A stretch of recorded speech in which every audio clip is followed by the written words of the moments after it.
ಸಿದ್ದರಾಮಯ್ಯ ರಾಜೀನಾಮೆ ಕೊಟ್ಟಾಗ ಯಾರು ನಿರೀಕ್ಷೆ ಮಾಡಿದ್ರೋ ಇಲ್ವೋ ಗೊತ್ತಿಲ್ಲ, ಆದರೆ ನಾವಂತೂ ನಿರೀಕ್ಷೆ ಮಾಡಿದ್ವಿ ಡಿ ಕೆ ಶಿವಕುಮಾರ್ ಕ್ಯಾಬಿನೆಟ್ ಬಹಳ ಕಠಿಣ ಆಗುತ್ತೆ, ಕಾಂಗ್ರೆಸ್ ಹೈಕಮಾಂಡ್ ಅಂದ್ಕೊಂಡಂಗೆ ಯಾವುದೂ ನಡೆಯಲ್ಲ ಅನ್ನೋದು ನಮ್ಮ ನಿರೀಕ್ಷೆ ಆಗಿತ್ತು. ಅದೇ ಕೂಡ ಈಗಲೂ ನಿಜ ಆಗ್ತಿದೆ. ಈಗ ಕರ್ನಾಟಕದ ನೂತನ ಮುಖ್ಯಮಂತ್ರಿ ಡಿ ಕೆ ಶಿವಕುಮಾರ್ ಅವರ ಪ್ರಮಾಣ ವಚನಕ್ಕೂ ಮುಂಚೆ ಏನೆಲ್ಲ ಡೆವಲಪ್ಮೆಂಟ್ ಆಗ್ತಿದೆ, ಏನು ಕಗ್ಗಂಟಾಗಿದೆ ಕ್ಯಾಬಿನೆಟ್ ರಚನೆ, ಇದ್ರ ಬಗ್ಗೆ ನಾವು ಮಾತಾಡ್ತಾ ಹೋಗೋಣ.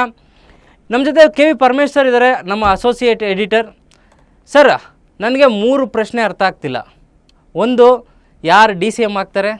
ಎರಡನೇದು, KPCC ಪಟ್ಟ ಯಾರಿಗೆ ಒಲಿಯುತ್ತೆ? ಮತ್ತು ಡಿ ಕೆ ಶಿವಕುಮಾರ್ ಅವರ ಕ್ಯಾಬಿನೆಟ್ಗೆ ಯಾರು ಸೇರ್ತಾರೆ? ಈ 3 ಪ್ರಶ್ನೆ ಅರ್ಥ ಆಗ್ತಾಯಿಲ್ಲ, ಅರ್ಥ ಆಗದಲ್ಲೇ ಇರೋ ಕಗ್ಗಂಟಾಗಿದೆ.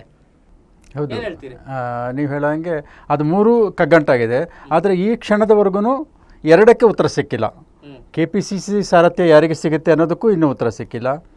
ಜೊತೆಗೆ DCM ಆಗ್ತಾರೋ ಇಲ್ವೋ ಅನ್ನೋದು ಈ ಕ್ಷಣಕ್ಕೂ ಮಾಹಿತಿ ಇಲ್ಲ. ಯಾಕಂತೇಳಿದರೆ ಎಲ್ಲೋ ಒಂದು ಕಡೆಗೆ ಕಳೆದ ಸಿದ್ದರಾಮಯ್ಯ ಅವರ ಸರ್ಕಾರದ ಅವಧಿಯಲ್ಲಿ ಉಪಮುಖ್ಯಮಂತ್ರಿಯಾಗಿ ಡಿ ಕೆ ಶಿವಕುಮಾರ್ ಒಬ್ಬರೇ ಇದ್ದರು. ಅಂದರೆ ಅವರ ನೇಚರ್ ನಿಮಗೆ ಗೊತ್ತಿದೆ. ಹಾಗಾಗಿ ಈ ಬಾರಿ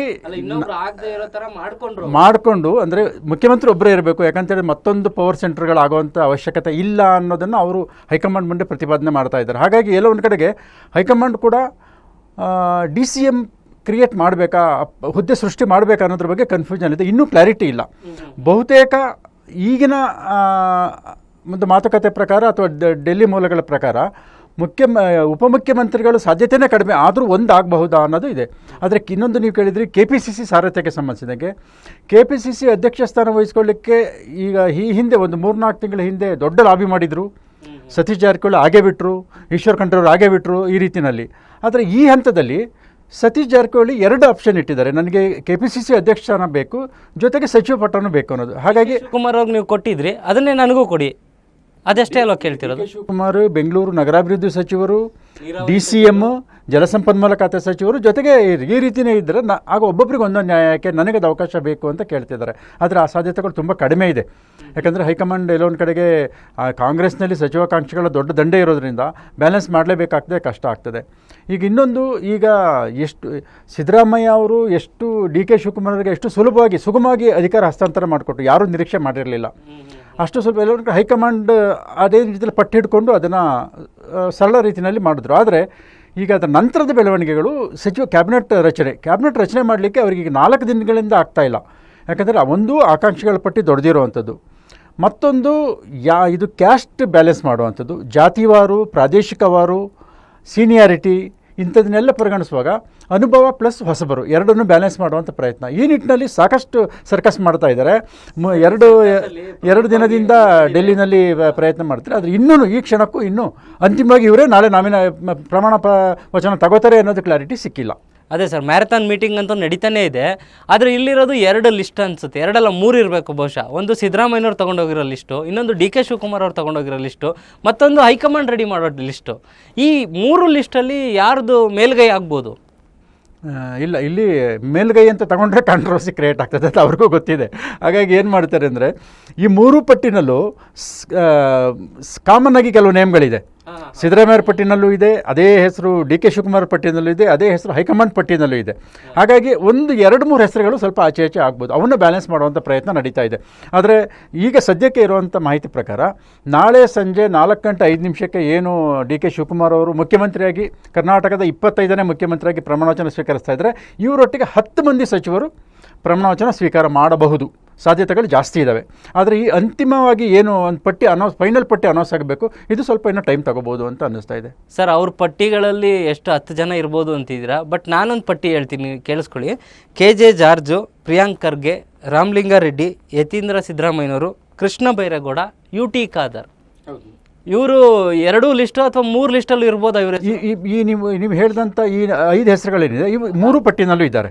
6 ಜನರು ಹೈಕಮಾಂಡ್ ಪಟ್ಟಿನಲ್ಲೂ ಇದ್ದಾರೆ. ಡಿ ಕೆ ಶಿವಕುಮಾರ್, ಜಾರ್ಜ್ ಅವರು, ಸಿದ್ದರಾಮಯ್ಯ, MB ಪಾಟೀಲ್, ರಾಮಲಿಂಗಾರೆಡ್ಡಿ, ಪ್ರಿಯಾಂಕ್ ಖರ್ಗೆ, UT ಖಾದರ್, ಈ 6 ಹೆಸರುಗಳು ಕಾಮನ್ ಆಗಿ 2-3 ಪಟ್ಟಿನಲ್ಲಿ ಕಾಣಿಸ್ಕೊಂಡಿತ್ತು. ಒಂದು ಆಚೆ ಆಗ್ಬೋದು ಅಷ್ಟೇ. ಹಾಗಾಗಿ ಅದು 6 ಹೆಸರುಗಳಿಗೆ ಏನು ಸಮಸ್ಯೆ ಇಲ್ಲ. ಜೊತೆಗೆ ಯತೀಂದ್ರ ಸಿದ್ದರಾಮಯ್ಯ ಅವ್ರದ್ದು ಅಷ್ಟೇ. ಯತೀಂದ್ರ ಸಿದ್ದರಾಮಯ್ಯ ಹೆಸರಿಗೆ ಯಾವುದೇ ರೀತಿಯ ಪ್ರಾಬ್ಲಮ್ ಇಲ್ಲ, ಅದು ಆಗಿದೆ. ಕೊನೆಗೆ ಈಗ KH ಮುನಿಯಪ್ಪ ಅವರಿಗೆ ಕೊಡಬೇಕು. ಯಾಕಂದರೆ ದಲಿತ ಬಲದಲ್ಲಿ ಸಂಖ್ಯೆ ದೊಡ್ಡದಿದೆ. ದಲಿತ ಎಡದಲ್ಲಿ ಇರುವಂಥವ್ರು ಕೆ ಎಚ್ ಮುನಿಯಪ್ಪ ಮಾತ್ರ. ಅವ್ರನ್ನ ಬಿಟ್ಟರೆ ಮಗಳು ರೂಪಕಲಾ ಶಶಿಧರ್. ಈಗ ಬಹುತೇಕ ರೂಪಕಲಾ ಶಶಿಧರ್ ಹೆಸರು ಫೈನಲ್ ಆಗಿದೆ ಅಂತ ಕೇಳಿಬರ್ತಾ ಇದೆ. ಅಪ್ಪನಿಗೆ ಕೊಟ್ಟರು ಮಗಳಿಗಿಲ್ಲ, ಮಗಳಿಗೆ ಕೊಟ್ಟರು ಅಪ್ಪನಿಗಿಲ್ಲ. ಕಳೆದ ಬಾರಿನೇ ರೂಪಕಲಾ ಕ್ಯಾಬಿನೆಟ್ ಇಂಡಕ್ಟ್ ಆಗಬೇಕಾಗಿತ್ತು, ಆಗಲಿಲ್ಲ. ಈ ಸರಿ ಒಂದು ಮಹಿಳೆಗೆ ಕೊಟ್ಟಂಗೆ ಆಗ್ತದೆ, ಪ್ಲಸ್ ದಲಿತ ಸಮುದಾಯದ ಎಡಬ ಇವರಿಗೆ ಕೊಟ್ಟಂಗೆ ಆಗ್ತದೆ. ಹಾಗಾಗಿ ಅವರು ಮಾತ್ರ ಮಂತ್ರಿ ಆಗುವಂಥ ಚಾನ್ಸಸ್ ಜಾಸ್ತಿ ಇದೆ. ಸರ್, ಇನ್ನೊಂದು ಕಾಂಗ್ರೆಸ್ ಹೈಕಮಾಂಡ್ದು ಫಾರ್ಮುಲಾ ಇದೆಯಂತೆ.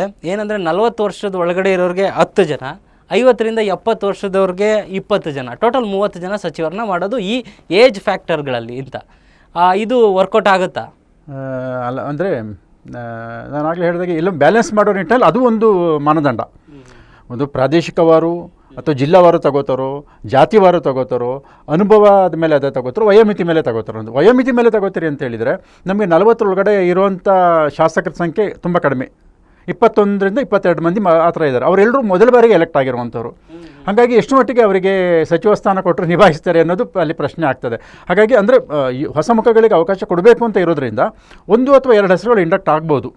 ಅದು ಹಂಪನಗೌಡ ಬಾದರ್ಲಿ ಅವರ ಹೆಸರು ಮುಂಚೂಣಿಯಲ್ಲಿದೆ, ಅಥವಾ ಪ್ರದೀಪ್ ಈಶ್ವರ್ ಇಂಡಕ್ಟ್ ಆಗ್ತಾರ ಅನ್ನೋ ಪ್ರಶ್ನೆನೂ ಬರ್ತಾ ಇದೆ. ಇಲ್ಲಿ ಪ್ರಿಯಾ ಕೃಷ್ಣ ಅವ್ರ ಹೆಸರು ಕೇಳಿ ಬರ್ತಾ ಇದೆ. ಹಾಗಾಗಿ ಈ ರೀತಿ ಹೆಸರುಗಳು ಅಂದರೆ ಹೊಸ ಮುಖಗಳನ್ನ ಕ್ಯಾಬಿನೆಟ್ಗೆ ತರುವಂಥ ಪ್ರಯತ್ನ ನಡೆದ್ರೆ ಹೌದೌದು. ಮತ್ತು ಯಾಕಂದರೆ ಡಿ ಕೆ ಶಿವಕುಮಾರ್ ಅವರಿಗೆ ತುಂಬ ನಂಬಿಕಸ್ಥರು, ಜೊತೆಗೆ ಅವರನ್ನು ಪೂರ್ಣ ಪ್ರಮಾಣದಲ್ಲಿ ಬೆಂಬಲಿಸಿದಂಥ ಚನ್ನಗಿರಿ ಶಾಸಕ ಶಿವಗಂಗಾ ಬಸವರಾಜ್ ನಾನು ಯಾಕೆ ಮಂತ್ರಿ ಆಗಬಾರ್ದು ಅನ್ನೋದನ್ನು ಕೇಳ್ತಾ ಇದ್ದಾರೆ. ಈ ರೀತಿ ಸುಮಾರು ಹೆಸರುಗಳಿದೆ. ಅಂದರೆ ಫಸ್ಟ್ ಟೈಮ್ ಎಲೆಕ್ಟ್ ಆದಂಥ MLAಗಳು ಇವರಿಗೂ ಅವಕಾಶ ಸಿಗಬಹುದು. ಅಂದರೆ ನೀವು ಹೇಳಿದ ಈ ವಯೋಮಿತಿ ಲೆಕ್ಕಾಚಾರದಲ್ಲಿ ತಗೊಂಡ್ರೆ 40 ಒಳಗಡೆ 70ರಿಂದ ಒಳಗಡೆ ಈ ರೀತಿ ತಗೊಂಡ್ರೆ ಸೀನಿಯರ್ಗಳು ಈಗ ಕಳೆದ ಸಿದ್ದರಾಮಯ್ಯ ಸಂಪುಟದಲ್ಲಿ ಇದ್ದಂಥ ಬಹುತೇಕ 8ರಿಂದ 10 ಮಂದಿ ಇಂಡಕ್ಟ್ ಆಗ್ತಾರೆ. ಉಳಿದಂಗೆ ಹೊಸ ಮುಖಗಳು, ಜೊತೆಗೆ 3-4 ಬಾರಿ ಎಲೆಕ್ಟ್ ಆದಂಥವ್ರು, ಈಗ ಮಾಗಡಿ ಬಾಲಕೃಷ್ಣ ಇರ್ಬೋದು, ಅಥವಾ ಬೇರೆ ಬೇರೆ ಕಡೆ ಈ ಥರ ಜಿಲ್ಲಾವಾರು ಪ್ರಾತಿನಿಧ್ಯ ಕೊಡುವಾಗ ಹೊಸ ಹೆಸರುಗಳು ಬರುವಂಥ ಸಾಧ್ಯತೆಗಳಿದ್ದಾವೆ. ಸರ್, ಈಗ ಸಚಿವ ಸ್ಥಾನ ಯಾರಿಗೆ ಬೇಕು, ನನಗೆ ಬೇಕು ಅಂತಿದ್ದಾರೆ. ಆದರೆ ಒಂದು ಪೋಸ್ಟ್ ಮಾತ್ರ ನನಗೆ ಬೇಡ ಅಂತಿದ್ದಾರೆ. ಯಾಕೆ ಸ್ಪೀಕರ್ ಪೋಸ್ಟ್ ಅಂದರೆ ಯಾಕೆ ಬೇಡ ಅಂತಾರೆ? ಅಲ್ಲ, ಸಭಾಧ್ಯಕ್ಷ ಅಂತ ಹೇಳೋದು ಇಡೀ ಸದನಕ್ಕೆ ಹೆಡ್ ಮಾಸ್ಟರ್ ಅವರು.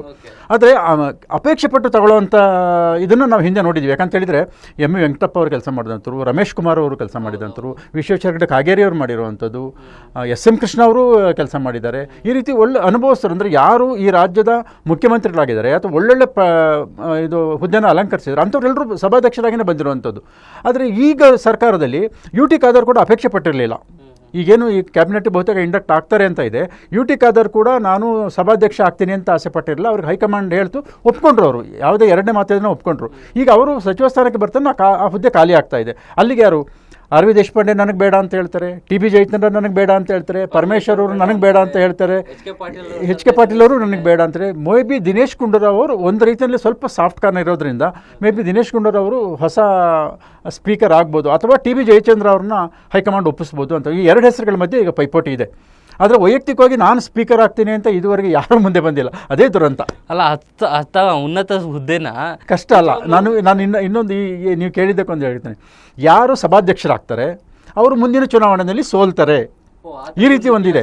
ಅದಕ್ಕೆಲ್ಲ ಒಂದು ಕಡೆಗೆ ಇದಕ್ಕೆ ಕಾಕತಾಳಿ ಅನ್ನೋ ಹಾಗೆ ಸ್ಪೀಕರ್ ಆದವರು ಎಲ್ಲರೂ ಮುಂದಿನ ಎಲೆಕ್ಷನ್ನಲ್ಲಿ ಸೋತಿರುವಂಥ ನಿದರ್ಶನಗಳಿದೆ.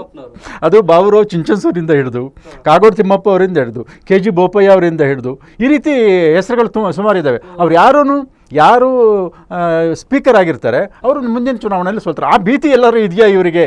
ಯಾಕಂದರೆ ಇವರೆಲ್ಲರೂ ಸೀನಿಯರ್ಗಳು. ಬಹುತೇಕ ಮುಂದಿನ ಚುನಾವಣೆಯಲ್ಲಿ ಸ್ಪರ್ಧೆ ಮಾಡುವಂಥ ಅವಕಾಶಗಳು ತುಂಬ ಕಡಿಮೆ ಇರುವಂಥ ಹೆಸರುಗಳಲ್ಲಿ. ಹಾಗಾಗಿ ನೋಡಬೇಕು, ಹೈಕಮಾಂಡ್ ಯಾರಿಗಾದ್ರೂ ಡೈರೆಕ್ಷನ್ ಕೊಟ್ಟು HK ಪಾಟೀಲ್ ಅವರಿಗೆ ನೀವೇ ಆಗಿ ಅಂತ ಹೇಳಿದರೆ ಅಲ್ಲ ಅಂತ ಹೇಳೋಕ್ಕಾಗಲ್ಲ. ಈ ರೀತಿಯಲ್ಲಿ ಹೈಕಮಾಂಡ್ ಮೇಲೆ ಎಲ್ಲವೂ ನಿಂತಿದೆ. ಈಗ ಹೈಕಮಾಂಡ್ ಆಗುತ್ತೆ. ಸೊ ಇನ್ನು 2 ವರ್ಷ ಇರೋದು ಸರ್ ಎಲೆಕ್ಷನ್ಗೆ. ಹಂಗಾಗಿ ಎಲೆಕ್ಷನ್ ತಯಾರಿನೂ ನೀವು ಹೇಳ್ದಂಗೆ ಯಾರು ಸ್ಪೀಕರ್ ಆದ ಸೋಲ್ತೀವಿ ಅನ್ನೋ ಕೂಡ ಭಯ ಇನ್ನು 2 ವರ್ಷದಲ್ಲಿ ಇರೋದ್ರಿಂದ ಈಗ ಎಲೆಕ್ಷನ್ ಕ್ಯಾಬಿನೆಟ್ ಕೂಡ ರಚನೆ ಮಾಡಬೇಕಾಗತ್ತೆ. ಸರ್, ಇಲ್ಲೊಂದು ಟ್ವಿಸ್ಟ್ ಏನು ಅಂದರೆ, ಜಮೀರ್ ಅಹ್ಮದ್ ಖಾನ್ ಅವ್ರ ಆಡಿಯೋ ವೈರಲ್ ಆದಮೇಲೆ ಅವ್ರು ಸಚಿವರ ಸಂಘ ತಗೊಳ್ತಾರಾ ಇಲ್ವಾ ಅನ್ನೋ ಡೌಟ್ ಇದೆ. ಜಮೀರ್ ಅಹ್ಮದ್ ಅವರ ಸಚಿವ ಸ್ಥಾನಕ್ಕೆ ಕುತ್ತು ಬಂದಿದೆಯಾ? ಹೌದು. ಅಂದರೆ ಯಾಕಂದರೆ ದಾವಣಗೆರೆ ಉಪಚುನಾವಣೆ ಒಂದು ರೀತಿಯಲ್ಲಿ ಹೈ ವೋಲ್ಟೇಜ್ ಚುನಾವಣೆ ಅಂತಾಗಿತ್ತು. ಅಲ್ಲಿ ಅಲ್ಪಸಂಖ್ಯಾತ ಸಮುದಾಯದ ನಿರ್ಣಯದ ಮೇಲೆ ರಿಸಲ್ಟ್ ಬರುತ್ತೆ ಅನ್ನೋಗೋಯಿತು. ಎಲ್ಲ ಒಂದು ಕಡೆಗೆ ಅಲ್ಲಿ ಅಲ್ಪಸಂಖ್ಯಾತರು ಆ ನಿರೀಕ್ಷಿತ ಮಟ್ಟದಲ್ಲಿ ಕಾಂಗ್ರೆಸ್ ವೋಟ್ ಮಾಡಿಲ್ಲ. ಅಭ್ಯರ್ಥಿ ಗೆದ್ದಿರ್ಬೋದು, ಸಮರ್ಥ್ ಮಲ್ಲಿಕಾರ್ಜುನ್ ಗೆದ್ದಿರ್ಬೋದು, ಆದರೆ ಪೂರ್ಣ ಪ್ರಮಾಣದಲ್ಲಿ ಅಲ್ಪಸಂಖ್ಯಾತ ಸಮುದಾಯ ಕಾಂಗ್ರೆಸ್ ಒಟ್ಟಿಗೆ ನಿಂತಿಲ್ಲ. ಇದಕ್ಕೆ ಎಕ್ಸಾಂಪಲ್ SDPI ಅಭ್ಯರ್ಥಿ ಯಾರೋ ಅಪ್ಸರ್ ಕೊಡ್ಲಿಪೇಟೆ ಇದ್ದವನು 19,000 ವೋಟ್ ತಗೊಂಡಿರುವಂಥದ್ದು ಹೊಸ ಕ್ಯಾಂಡಿಡೇಟ್. ಜೊತೆಗೆ ಬೇರೆ ಅಲ್ಪಸಂಖ್ಯಾತ ಅಭ್ಯರ್ಥಿಗಳಿದ್ದಂಥವ್ರು ಸಣ್ಣ ಪುಟ್ಟದ ವೋಟ್ ತಗೊಂಡಿದ್ದಾರೆ. ಆದರೆ ನೀವು ಹೇಳೋಂಗೆ ಜಮೀರ್ ಅಹಮದ್ ಖಾನ್ ಅವರು ಯಾರೋ ಸಿರಾಜ್ ಒಟ್ಟಿಗೆ ಮಾತನಾಡಿದ್ದಾರೆ ಅನ್ನೋ ಒಂದು ಆಡಿಯೋ ಏನು ವೈರಲ್ ಆಗಿದೆ, ಇದನ್ನು ನಿರಾಕರಣೆ ಮಾಡ್ತಾ ಇದ್ದಾರೆ. ಇದು AI ಸೃಷ್ಟಿ ಅಂತ ಹೇಳ್ತಾ ಇದ್ದಾರೆ. ಹಾಗಾಗಿ ಅದ್ರ ಬಗ್ಗೆ ತನಿಖೆನೂ ಆಗ್ತಾ ಇದೆ. ಈಗಾಗಲೇ ಇಲ್ಲಿ ಕಾಂಗ್ರೆಸ್ನಿಂದ ಹೈಕಮಾಂಡ್ಗೂ ತಲುಪಿದೆ, ಈ ರೀತಿ ಪಕ್ಷ ವಿರೋಧಿ ಚಟುವಟಿಕೆ ಮಾಡಿದರೆ ಇಂಥವ್ರನ್ನ ಕ್ಯಾಬಿನೆಟ್ಗೆ ತಗೋಬಾರ್ದು ಅನ್ನೋ ನಿಟ್ಟಿನಲ್ಲೂ ಇದಾಗ್ತಾ ಇದೆ. ದಾವಣಗೆರೆಯಲ್ಲಿ ದೊಡ್ಡ ಪ್ರಮಾಣದಲ್ಲಿ ಪ್ರೊಟೆಸ್ಟು ಆಗ್ತಾ ಇದೆ. ಹಾಗಾಗಿ ಎಲ್ಲೋ ಒಂದು ಕಡೆಗೆ ಈ ಆಡಿಯೋ ವೈರಲ್ ಅನ್ನೋದು ಜಮೀರ್ ಅಹಮದ್ ಖಾನ್ ಅವರ ಮಂತ್ರಿಗಿರಿಗೆ ಮುಳು ಆಗಬಹುದಾ ಅಂತ ಒಂದು ದೊಡ್ಡ ಕ್ವಶನ್ ಮಾರ್ಕ್ ಇದೆ. ಸಂದರ್ಭದಲ್ಲೇ ರಿಲೀಸ್ ಮಾಡಿರೋದ್ರಿಂದ ಪಕ್ಕ ಪ್ರೀ ಪ್ಲಾನ್ಡ್ ಅನ್ಸುತ್ತಿದ್ದು ಅಲ್ಲ. ಈಗ ಅಧಿಕಾರದ ವಿಷಯ ಬಂದಾಗ ಈ ರೀತಿ ಸೃಷ್ಟಿಯಾಗೋದು ಹಿಂದಿನೂ ಕೇಳ್ಕೊಂಡು ಬಂದಿದ್ದೀವಿ ನಾವು. ಎಲ್ಲೊಂದಿಗೆ ಆ ಮೂಮೆಂಟಿಗೆ ಅದು ರೈಸ್ ಆಗ್ತದೆ, ಮತ್ತೆ ಸತ್ತು ಹೋಗ್ಬೋದು, ಆದರೆ ಡ್ಯಾಮೇಜ್ ಅಂತೂ ಹಾಗೆ ಆಗುತ್ತೆ. ಹಾಗಾಗಿ ಜಮೀರ್ ಅಹಮದ್ ಖಾನ್ ಅದು ಈ ಕಾರಣದಿಂದನೇ ಜಮೀರ್ ಅಹಮದ್ ಖಾನ್ ಸ್ಥಾನಕ್ಕೆ UT ಖಾದರ್ ಅವರ ಹೆಸರನ್ನು ಪರಿಗಣಿಸಿದ್ದಾರಾ ಅನ್ನೋ ಒಂದು ಅನುಮಾನ ಬರೋ ರೀತಿಯಲ್ಲೂ ಇವತ್ತು ಕ್ಯಾಬಿನೆಟ್ ಫಾರಂ ಚಟುವಟಿಕೆಗಳು ನಡೀತಾ ಇದೆ. DK ಶಿವಕುಮಾರ್ ಅವರು ಮುಹೂರ್ತ ಏನೋ ಫಿಕ್ಸ್ ಮಾಡಿದ್ರು 4 ಗಂಟೆ 5 ನಿಮಿಷ ಅಂತ. ಈ ಮುಹೂರ್ತ ಹತ್ರ ಆಗ್ತಿದ್ದಂಗೆ DK ಶಿವಕುಮಾರ್ ಅವರ ಏನು ಟೆನ್ಷನ್ ಕೂಡ ಜಾಸ್ತಿ ಆಗ್ತಾ ಇದೆ. DK ಸುರೇಶ್ ಅವರು ಕೂಡ ಅಲ್ಲಲ್ಲಿ ಹೋಗಿ ನಾಯಕರನ್ನೆಲ್ಲ ಭೇಟಿ ಆಗ್ತಾ ಇದ್ದಾರೆ. DK ಶಿವಕುಮಾರ್ ಅವ್ರಿಗೆ ಈಗ ಸ್ವಲ್ಪ ಸವಾಲು ಇನ್ನೂ ಜಾಸ್ತಿ ಆಯಿತು ಅಲ್ವಾ ಅನ್ಸುತ್ತಲ್ವ? ಖಂಡಿತವಾಗಿ. ಯಾಕಂತ ಹೇಳಿದ್ರೆ ಅದು ಒಬ್ಬ ಮುಖ್ಯಮಂತ್ರಿ ಹುದ್ದೆಯನ್ನು ಅಲಂಕರಿಸುವಾಗ ಅದು ನಾವು ಮೊನ್ನೆ ಚರ್ಚೆ ಮಾಡೋದು, ಅದು ಮುಳ್ಳಿನ ಕುರ್ಚಿ ಅಂತ, ಅದು ಸುಲಭದ ಕೆಲಸ ಅಲ್ಲ.